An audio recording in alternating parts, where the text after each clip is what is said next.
Pabor si Pangulong Bongbong Marcos sa posisyon ng ASEAN na wag nang pumalag sa dagdag na taripa na ipinataw ng Amerika. Live mula sa Kuala Lumpur sa Malaysia, nangunguna sa balita si Maricel Alili. Maricel, ano naging payag ng Pangulo sa usapin ng taripa?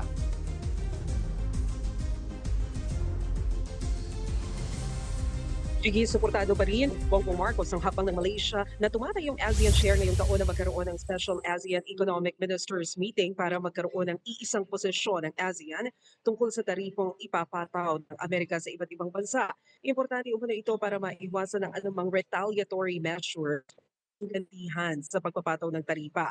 Sa kanyang opening statement, sinabi ni Malaysian Prime Minister Anwar Ibrahim na sumulat na siya kay US President Donald Trump para sa isang US-ASEAN meeting. Narito ang pahayag ni Malaysian Prime Minister Anwar Ibrahim. I've taken the liberty also to write to President Donald J. Trump to seek his understanding to organize a US-ASEAN meeting, which means we observe seriously the spirit of centrality. It speaks not only to our aspirations but to our obligations.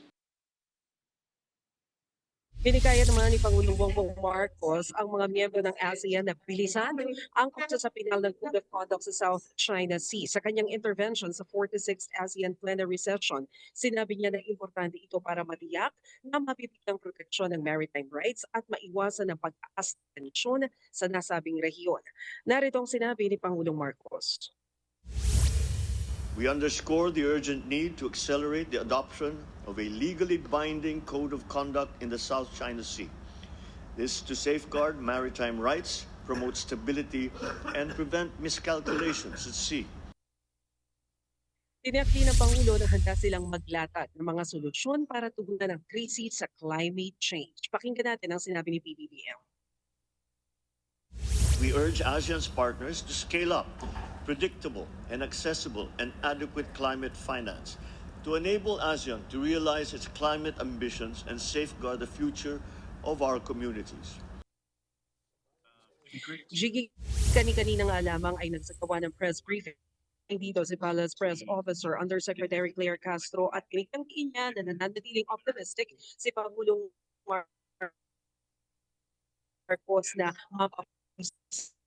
kanina na ibahagi rin sa atin na nagkaroon si Pangulong Marcos kasama state ng Laos, ng Thailand at ng Vietnam. Jiggy.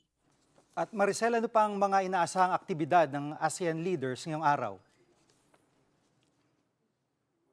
Jiggy, mamayang gabi, inaasahan niya na dadalhin Bongbong Marcos sa isang gilid by the Malaysian government. Siguro isa din sa mga pinaka-aabangan natin ng nangyayari ay yung magiging pulong naman dahil sa ng ASEAN members ang bansang China at hinihintay natin kung ano ang magiging pahayag nila tungkol nga sa South China Sea. Jiggy. Yan po ang ulat ni Maricel Alili live mula sa Kuala Lumpur, Malaysia.